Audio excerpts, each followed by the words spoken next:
Hello, my name is Joseph Carlson, and this is episode 194 of Gaming with Grief, and I'm calling this episode Brother, A Tale of Two Sons, and a Space for the Unbound Early Impressions. But I want to remind you guys that this podcast will hit my website, www.gamingwithgrief.com, Monday morning at 7 a.m., so please go there and let me know what you think of the show. You can also subscribe to the podcast in either Apple iTunes, the Google Play Store, or Spotify, and the audio goes up at Monday at 7 a.m., on YouTube, just the audio. In episode 200, I'm going to switch everything over to video there so you can actually see my face on YouTube, but the audio will still go up on podcasting services like normal. So this is just an early impressions video of A Brother, A Tale of Two Sons, and A Space for the Unbound. Brothers, A Tale of Two Sons, I'm playing it on PlayStation Extra.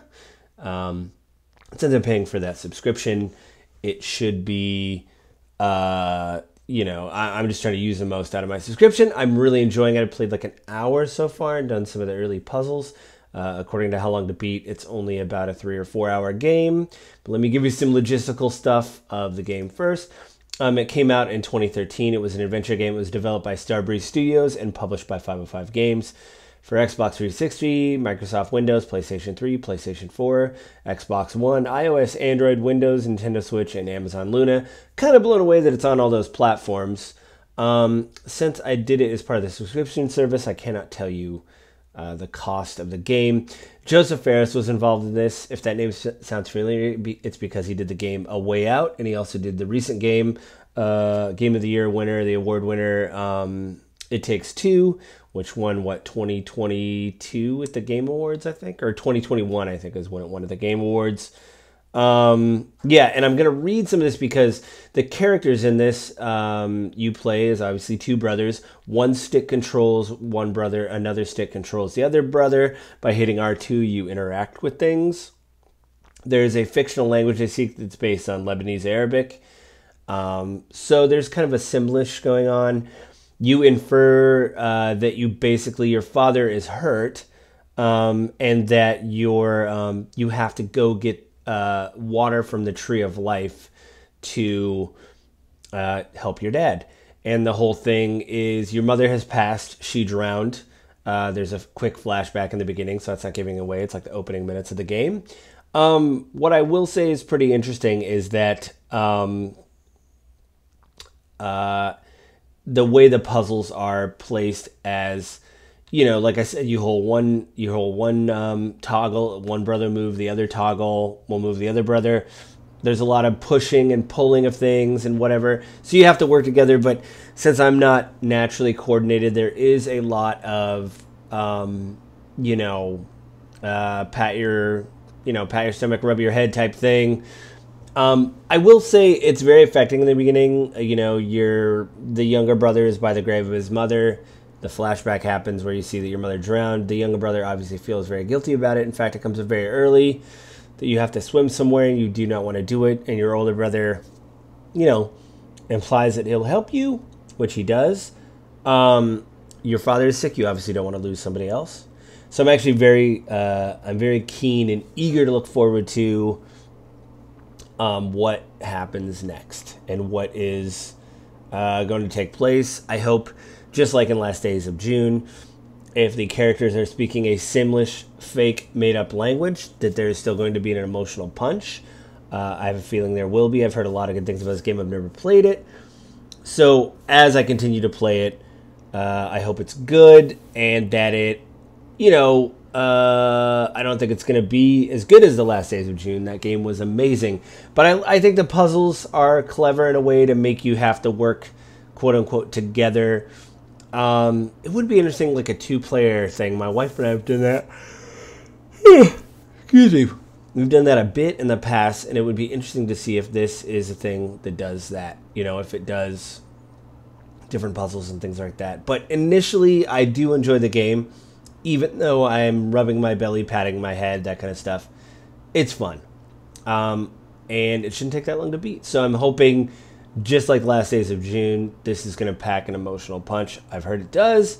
Hopefully I won't be let down. So after the quick break, I'll come back and give you impressions for A Space for the Unbound.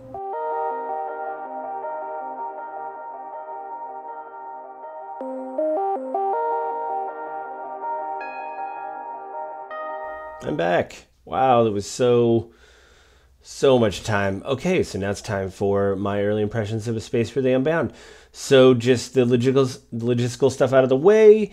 It is A Space for the Unbound came out on January 19th, 2023. So it's a brand new game. It is on pretty much every platform. I'm playing it on Switch. There's a demo there, which I will purchase the game, but I wanted to play the demo for this. And basically, it takes the game uses like a 16-bit pixel art and takes place in 1990s rural Indonesia, which is pretty cool.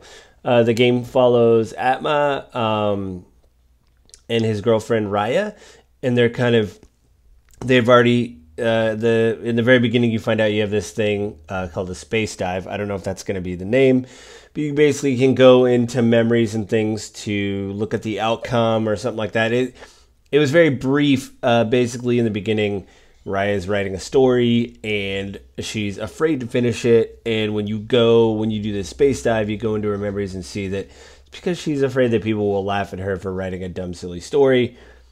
I think every writer has experienced that. If you do something creative, you're like, no, they're all going to literally laugh at me. Adam Sandler was right. I do love, you talk with people, you interact with people. It is this great slice of life in Indonesia in the 1990s.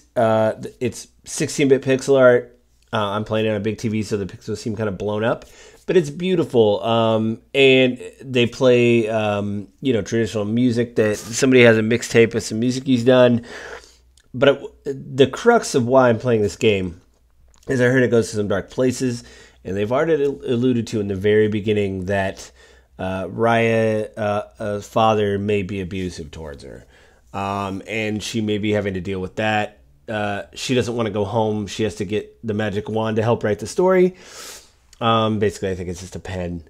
But you go there and you hear her mother talking with a friend. They're going to go to a meeting, and the mother says, my husband has been very hard on my daughter lately. It's been rough for him at work, and now my daughter doesn't want to talk to us. And now she doesn't want to go, she doesn't want to interact with everybody, stuff like that. And so it's in this weird place of her being withholding, and she's probably dealing with trauma. In fact, there's a warning in the beginning of this game that says, this deals with suicide, depression, anxiety. If you have problems with those, this may not be a suitable game for you. And also, if you need help, please seek help in your local area. And I have to say, when you start a game with a warning like that, that usually means this is pretty serious. I will say, I've heard 2 reviewers talk about this game. They didn't spoil it for me. That's one of the reasons I'm playing this. Both of them said that when they got done with this game, that they ugly cried. So, yay, maybe? I don't know. That's one of the reasons why I did this podcast is I'm fascinated with games games in general that try to explore real emotion like a movie, book, other forms of fiction. If you can do that, if you can hit that mark, hats off to you. So this may be a little bit shorter episode this week, but I just wanted to put this out there. I like doing these early impression ones. I'm kind of reevaluating things as the pod gets to 200. Maybe I'll combine the deep dives with the early impressions video. So there'll be, maybe I'll do Brother, A Tale of Two Sons, the early impression of that, and then where I think it's going, and then maybe have the spoiler cast. Then, do the next game, stuff like that. But I like breaking these apart in episodes like this because, one, it gives you a chance to play along, like I've talked about before. And, life, I'm trying to play longer games, and life sometimes gets in the way where you have to do certain things on time. I also started a new podcasting project, so that took a little bit of time. That I edit these episodes, but I'm closely editing those because it's a group of people, stuff like that. You have to cut things out where we just hem and haw for a bit. Anyway, so a shorter episode this week, but before we go, I want to remind you guys that this podcast will hit my website, www.gamewithgrief.com, Monday morning at 7 a.m. Please go there and let me know what you think of the show.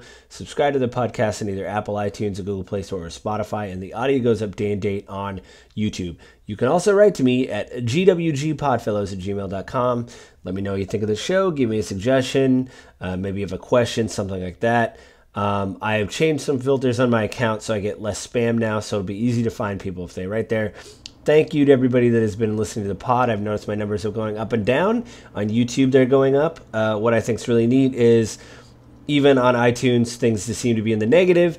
But to me, that means there's enough data there for them to trend down. So I don't know if that means everybody's leaving en masse, or I just got a bunch of people and now the data's coming through that I've lost people. I don't know how that works. I mean, obviously I lost people, but how does that calculate anyway?